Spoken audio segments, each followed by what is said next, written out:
Hello friends, welcome to smile talk paramedical channel. ಯಾರೆಲ್ಲ ಅಭ್ಯರ್ಥಿಗಳು BSc nursing ಈಗ option entry ಮಾಡಲಿಕ್ಕೆ ವೇಟ್ ಮಾಡ್ತಾ ಇದ್ದೀರಿ, ಸೊ ಅವರುಗಳಿಗೆ ಏನಪ್ಪ ಅಂತಂದರೆ ಈಗ ಬಿಟ್ಟಿರುವಂಥ ಲಿಂಕು BSc ನರ್ಸಿಂಗ್ ವಿದ್ಯಾರ್ಥಿಗಳಿಗೆ ಅಲ್ಲ. ಅದಕ್ಕೆ ಸ್ಪಷ್ಟವಾದಂಥ ಒಂದು ಗೈಡ್ಲೈನ್ಸನ್ನು ಕೇದವರು ಈಗ ಬಿಟ್ಟಿದ್ದಾರೆ. ಸೊ ಏನಂತಂದರೆ ಯಾರೆಲ್ಲ ಅಭ್ಯರ್ಥಿಗಳು BSc ನರ್ಸಿಂಗ್ ಈಗ ನೀವು ಆಪ್ಷನ್ ಎಂಟ್ರಿ ಮಾಡಬೇಕಂತ ಕಾಯ್ತಿದ್ದೀರಿ, ಅವರುಗಳಿಗೆ ಸದ್ಯಕ್ಕೆ ಬಿಟ್ಟಿರುವಂಥ ಲಿಂಕು ಆಪ್ಷನ್ ಎಂಟ್ರಿ ಮಾಡಲಿಕ್ಕೆ ಬರೋದಿಲ್ಲ. ಸೊ ನಾನು ನಿಮಗೆ ತೋರಿಸ್ತಾ ಇದ್ದೀನಿ.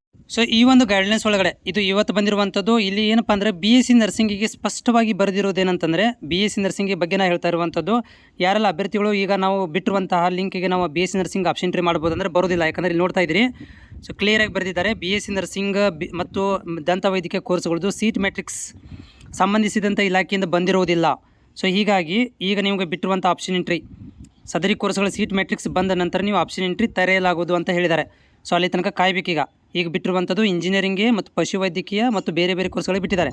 ಆದರೆ BSc ನರ್ಸಿಂಗಿಗೆ ಇನ್ನೂ ಏನು ಸೀಟ್ ಮ್ಯಾಟ್ರಿಕ್ಸ್ ಬಂದಿಲ್ಲ. ಹೀಗಾಗಿ ನೀವು ಆಪ್ಷನ್ ಎಂಟ್ರಿ ನಾವು ಸಪ್ರೇಟಾಗಿ ತೆಗಿತೀವಿ ಅಂತ ಹೇಳ್ತಾ ಇದ್ದಾರೆ. ಅಲ್ಲಿ ತನಕ ಕಾಯಬೇಕಾಗುತ್ತೆ.